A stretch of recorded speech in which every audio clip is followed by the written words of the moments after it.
Hello friends, welcome to my online class. Today we are going to discuss our first chapter of BST, Business Administration. The chapter name is Nature and Purpose of Business. So first of all we will discuss about the terms of the nature and purpose of business. First of all, so it starts. बात हमारे पास में आती है business की. Business का मतलब होता है an activity in which person sells और purchase of an goods. Means अगर कोई भी पर्सन किसी भी एक्टिविटी में इन्वॉल्व होकर किसी गुड्स का सामान का लेन देन करता है, दैट इज कॉल्ड बिजनेस.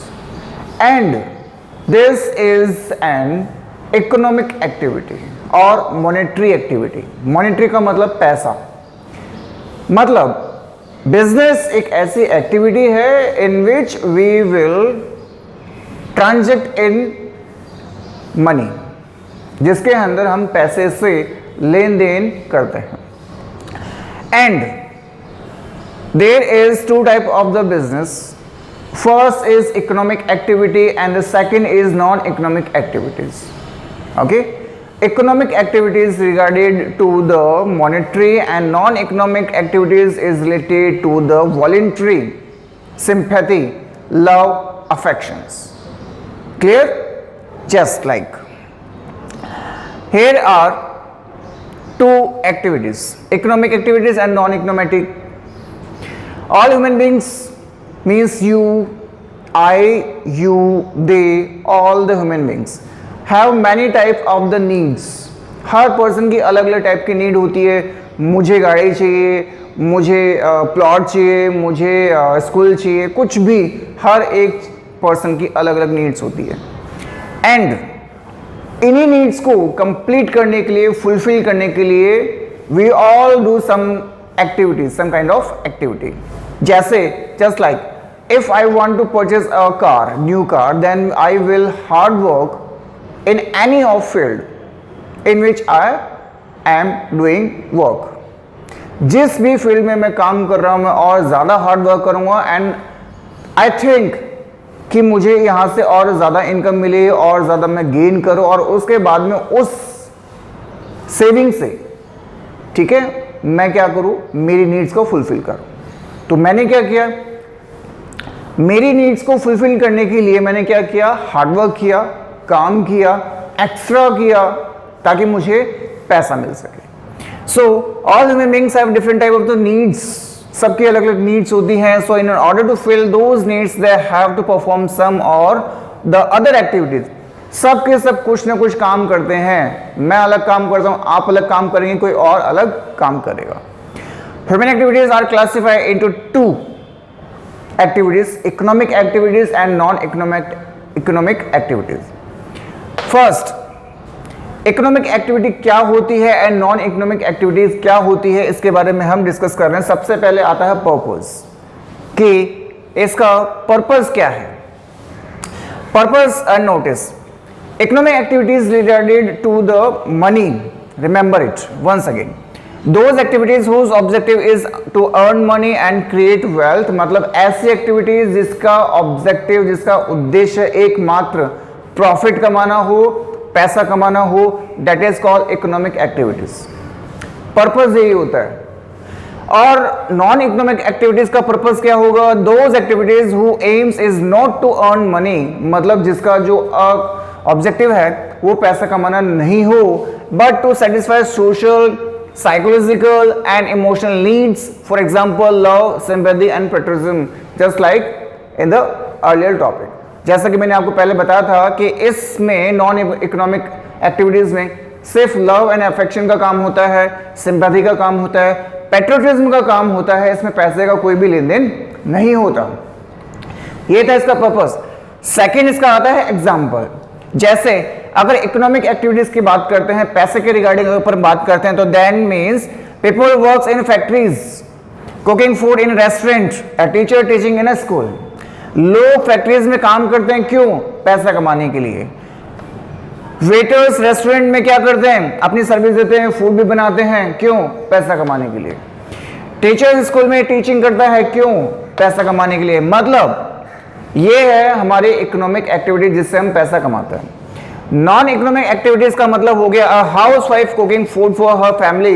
एक पत्नी, एक हाउस वाइफ अपने घर में अपने बच्चों के लिए क्या बनाती है, अपनी फैमिली के लिए खाना बनाती है। वो पैसे के लिए नहीं बनाती, वो सिर्फ अपने अफेक्शन और लव के लिए बनाती है, अपनी सिंपैथी के लिए बनाती है, ताकि उसे उसके परिवार से प्यार मिल सके। A teacher training his daughter at home. अगर टीचर स्कूल में पढ़ाता है तो उसे रिम्यूनरेशंस मिलेगा, उसे सैलरी मिलेगी, वो होगी इकोनॉमिक एक्टिविटी। लेकिन अगर वो अपने ही घर में अपने ही परिवार के किसी मेंबर को पढ़ाता है तो वो क्या होगी, वो होगी नॉन इकोनॉमिक एक्टिविटी। बिकॉज यहां पे उसे पैसा नहीं मिलेगा, यहां पे सिर्फ और सिर्फ उसे प्यार मिलेगा और एक फेथ मिलेगा। कॉन्सेप्ट ऑफ बिजनेस की बात करते हैं कि बिजनेस एक्चुअल में क्या है। Business refers to those economic activities involving the purchase, production and or sale of goods and service with the motive of earning profit by the satisfying human needs in society। कहने का मतलब यह है कि business एक ऐसी economic activity है, पैसे से रिगार्डिंग एक ऐसी एक्टिविटी है, मॉनेटरी से ऐसी रिगार्डिंग एक्टिविटी है जिसमें परचेज ऑफ प्रोडक्शन, किसी भी माल का, किसी भी गुड्स का प्रोडक्शन हो, उसका परचेज हो, या फिर उसकी सेल्स या सर्विस के रिगार्डिंग हमने एक मोटिव बना रखा है कि हमें अपना प्रोडक्शन मार्केट में लॉन्च करना है। अगर उससे कुछ बेटर हमें सर्विस मिलती है तो हमें वो लेनी है।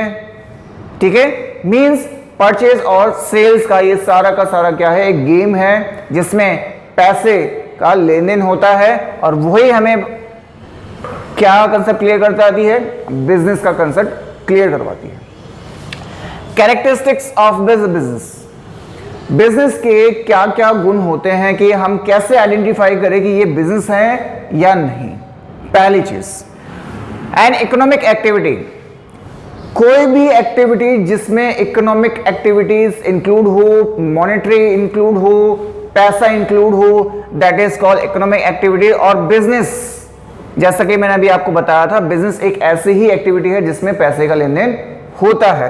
तो पहला इसका कैरेक्टरिस्टिक्स क्या है कि एक इकोनॉमिक एक्टिविटी होती है। सेकेंड है production of the goods and service, मतलब किसी भी प्रोडक्ट का अगर आप प्रोडक्शन करते हो और उसके रिगार्डिंग आप किसी भी कस्टमर को सर्विस देते हो, that is called business also.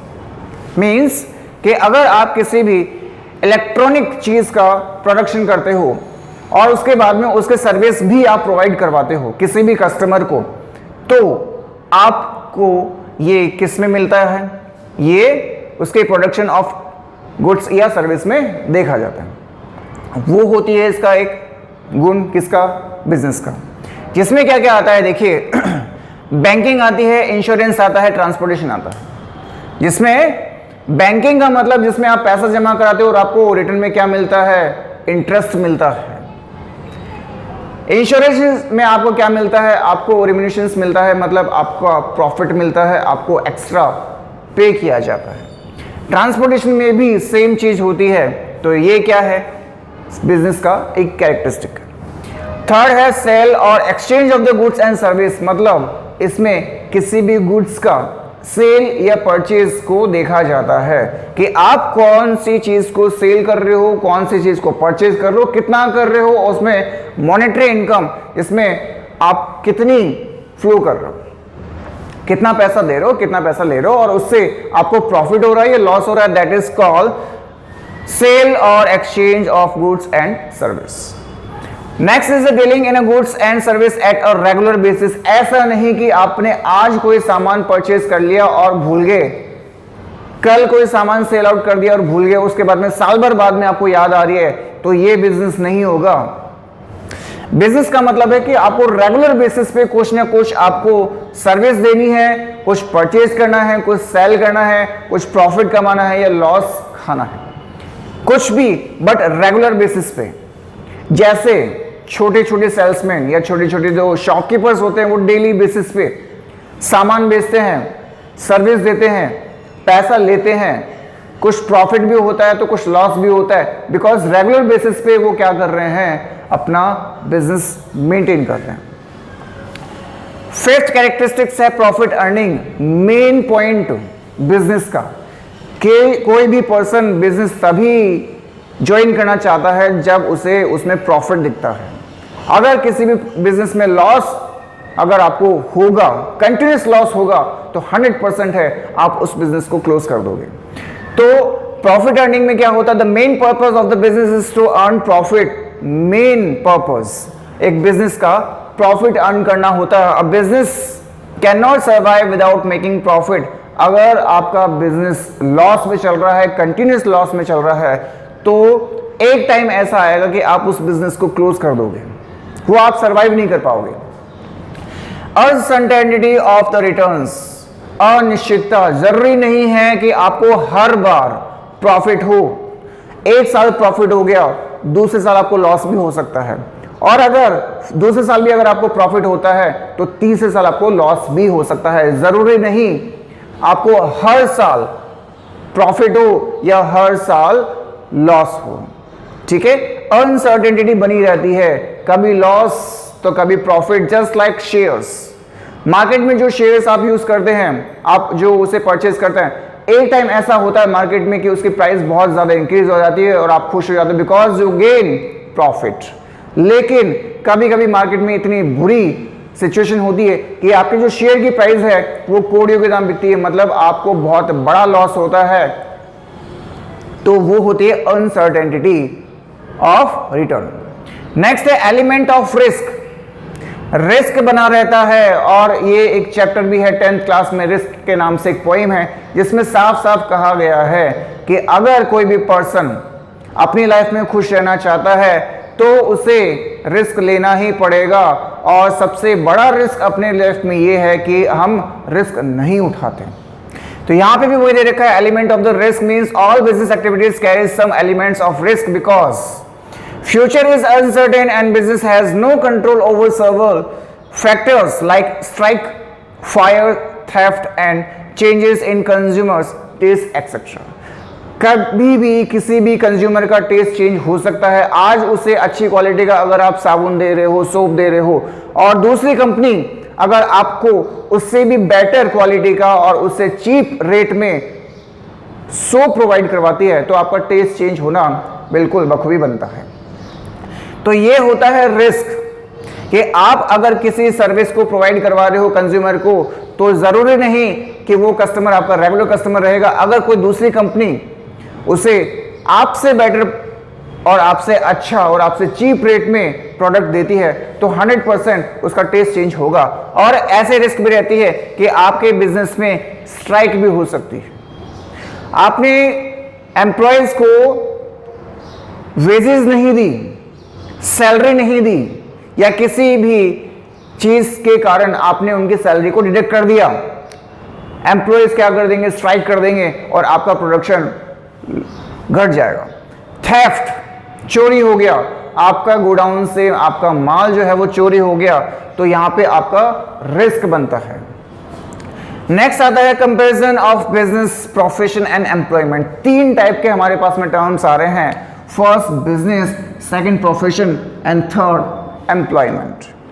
Business की हमने अभी भी बात की कि बिजनेस एक पर्टिकुलर एक्टिविटी होती है जिसमें क्या देखा जाता है, प्रॉफिट देखा जाता है, और एक मॉनेटरी इनकम से रिगार्डिंग या फिर एक इकोनॉमिक एक्टिविटीज के बारे में हमने यहां पे पढ़ा था बिजनेस में। दूसरा हमारे पास में टर्म आता है प्रोफेशन। क्या होता है प्रोफेशन का मतलब, अगर सिंपल वे में देखा जाए तो एक ऐसी एजुकेशन जिसमें आपके पास में पर्टिकुलर डिग्री होती है और उसके बेसिस पे आप काम करते हो, that is called profession. Just like doctor, हर कोई डॉक्टर का काम नहीं कर सकता, हर कोई मेडिकल का काम नहीं कर सकता, हर कोई दवाई लिख के नहीं दे सकता, because you have to knowledge, आपके पास में उसकी नॉलेज होनी चाहिए। और वो कहां से मिलती है, एक पर्टिकुलर उससे कोचिंग से या इंस्टीट्यूशन से मिलती है, सर्टिफाइड इंस्टीट्यूशन से आपको कोर्स करना पड़ता है, उसके बाद में आपको सर्टिफिकेट दिया जाता है that you are able to do this work. Third हमारे पास में वर्ड है एम्प्लॉयमेंट। इसके लिए कुछ भी जरूरी नहीं होता, आपको किसी के अंडर में जाकर काम करना होता है, वहां से आपको सैलरी लेनी पड़ती है। बिजनेस के जो टर्म्स हैं, जैसे फिशिंग, मछलियों का आप क्या करते हो, बिजनेस करते हो, वहां से आप पकड़ते हो, मार्केट में जाके बेचते हो, आप प्रॉफिट कमाते हो, that is called business. Manufacturing of goods, आप किसी सामान को बनाते हो। माइनिंग, आप खदान खोदते हो, आप कोयले की खदान है, आपके मार्बल्स की खदान है, बड़े बड़े मिल्स हैं और माइनिंग आप करते हो, दैट इज कॉल्ड बिजनेस। और प्रोड्यूसिंग और सेलिंग ऑफ इलेक्ट्रॉनिक गुड्स, जो कि मैंने आपको बताया था, एंड बैंकिंग, ये हमारे पास में बिजनेस। और प्रोफेशन में क्या आता है, इसमें मेडिकल मतलब डॉक्टर आता है, लीगल लॉयर आता है, और अकाउंटेंसी सीए आता है। एम्प्लॉयमेंट में सिर्फ वर्कर आते हैं जिनको सिर्फ काम करना होता है, किसी फैक्ट्री में जाके, किसी ऑफिस में जाके। एम्प्लॉयज होते हैं, सेल्समैन होते हैं, जो किसी के अंडर में वर्क करते हैं और वहां से अपना प्रॉफिट कमाते हैं। पहली टर्म हमारे पास में आती है बिजनेस, रेफर्स टू परचेज, ये किसी परचेज को रेफर किया गया है।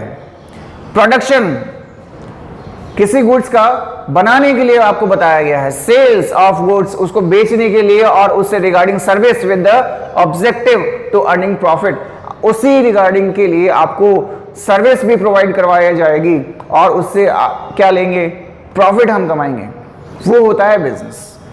Profession includes those activities which requires special knowledge, particular special knowledge होनी चाहिए, and skills in the occupation, जिस काम को आप करना चाहते हो उसके रिगार्डिंग आपके पास में स्पेशल स्किल्स होनी चाहिए, नॉलेज होनी चाहिए, तभी आप वो काम कर सकते हैं। Employment refers to the occupation in which people's works for other and get remunerations in return, कि जिस काम में लोग किसी दूसरे के अंडर में जाकर अपनी सर्विस देते हैं, अपना काम करते हैं और बदले में क्या लेते हैं, पैसा लेते हैं, प्रॉफिट लेते हैं, इनकम लेते हैं, सैलरी लेते हैं या फिर अपना वेजेस लेते हैं, वो होता है एम्प्लॉयमेंट। किसी स्कूल में अगर स्टाफ मेंबर्स हैं, that is called employments. Teacher जो आप काम कर रहा है वो है प्रोफेशन, बिकॉज उसके पास में डिग्री है, हर कोई नहीं पढ़ा सकता। बिजनेस, बिना डिग्री के भी आप बिजनेस कर सकते हैं, बस आपके अंदर क्वालिटी होनी चाहिए। बेसिक ऑफ डिस्ट्रक्शन, यहां पे तीनों में आपको डिफरेंस बता रखा है छोटे से टेबल के बारे में। सबसे पहले हमारे पास में आता है मोड ऑफ एस्टेब्लिशमेंट, कि इन्हें स्थापित कैसे किया जाता है, इन्हें एस्टेब्लिश कैसे किया जाता है। बिजनेस की बात आती है तो starts after completing some legal formalities if needed, कि आप किसी लीगल फॉर्मेलिटीज को पूरा करने के बाद में कोई भी बिजनेस शुरू कर सकते हैं, लेकिन जरूरी हो तो ही। हर काम या हर बिजनेस के लिए जरूरी नहीं है कि आप लीगल फॉर्मेलिटीज करें। मैंने मेरी शॉप खोल ली, हार्डवेयर की खोल ली, ये मेरा बिजनेस है, मैंने इसके लिए कोई भी लीगल फॉर्मेलिटीज नहीं की, but this is called business, because मैं रेगुलर बेसिस पे किसी भी कस्टमर को कोई भी सामान मैं दूंगा, उसकी सर्विस में दूंगा और प्रॉफिट कमाऊंगा। Second, profession. प्रोफेशन में membership of a professional body and certificate of practice required, कि इसमें क्या होता है, एक प्रोफेशनल बॉडी की मेंबरशिप चाहिए होती है और एक सर्टिफिकेट रिक्वायर्ड होता है, जिसके बेसिस पे आप अपना प्रोफेशन शुरू कर सकते हैं। डॉक्टर अपना क्लिनिक तभी खोल पाएगा जब उसके पास में उसकी डिग्री होगी। मैं अभी क्लिनिक नहीं खोल सकता because I don't have the degree of doctor और मेडिकल। थर्ड है employment starts after getting appointment letter. कोई भी पर्सन किसी फैक्ट्री में जाता है, किसी भी ऑफिस में जाता है, if he or she has appointment letter, it means she or he has employed. Second बात आती है नेचर ऑफ द वर्क, की काम कैसा होता है। इस बिजनेस की बात करें तो provision of goods and service of the public, कि इसमें गुड्स का प्रोविजन होता है, सर्विस होती है, सेल्स होती है, परचेज होती है, प्रॉफिट होता है, लॉस होता है। प्रोफेशन की बात करें तो personalise service and expert nature. Expert nature कि आप जिस प्रोफेशन में हैं, अगर आपको बिल्कुल अच्छी नॉलेज है, if you are expert then you can give the service to the consumers and customers. Employment की अगर बात करते हैं तो work allotted by the employers according to the contract, कि जो एम्प्लॉयर होगा जिसने आपको हायर किया है उसके वो जो आपको कहेगा वो ही आपको करना है। क्वालिफिकेशन की बात करते हैं, बिजनेस के लिए क्वालिफिकेशन क्या चाहिए होती है? No minimum qualification is necessary. अनपढ़ भी बिजनेस कर सकता है, इसके लिए क्वालिफिकेशन जरूरी नहीं होती, अनपढ़ भी क्या कर सकता है? बिजनेस कर सकता है। प्रोफेशनल में आपको प्रोफेशनल क्वालिफिकेशन चाहिए होती है, ट्रेनिंग चाहिए होती है। सीए, जिसको सीए के अंडर में काम करना होता है और एक सीए का सर्टिफिकेट चाहिए होता है, पर्टिकुलर कोचिंग से, सर्टिफाइड कोचिंग से उसको कोर्स करना होता है, तब जाकर वो क्या कर सकता है? अपना प्रोफेशन शुरू कर सकता है। एम्प्लॉयमेंट की बात हो रही थी तो वहां पे qualification and training as per prescribed by the employer. जो हायर करना चाहता है वो एक पर्टिकुलर स्पेसिफिक क्वालिफिकेशन मानता है। 10th पास के लिए जॉब अवेलेबल, मतलब मिनिमम क्वालिफिकेशन 10th। 12th पास के लिए रिक्वायर्ड, तो वहां पे मिनिमम क्वालिफिकेशन 12th। मींस यहां पे स्पेसिफिक नॉलेज नहीं है, आप किसी भी क्वालिफिकेशन से रिगार्डेड रखते हो या रिलेशन रखते हो, that is no matter. Matter करता है आपको हायर कौन कर रहा है और उसको रिक्वायरमेंट किस चीज की है। नेक्स्ट आता है कैपिटल इन्वेस्टमेंट की, किसी भी इन तीनों में से किसी भी चीज को स्टार्ट करने के लिए आपको कितनी इनकम यहाँ पे स्पेंड करनी होती है। तो पहले आप हमारे पास में आते हैं बिजनेस में, और that is means capital needed according to the size of the capacity, कि आप कितनी बड़ा और कितनी साइज का बिजनेस शुरू करने वाले हैं, उसमें आपको कितना पैसा चाहिए। It's depend on the size of the business. अगर आप बहुत बड़ा बिजनेस शुरू करना चाहते हैं तो आपको सिंपल सी बात है, पैसे भी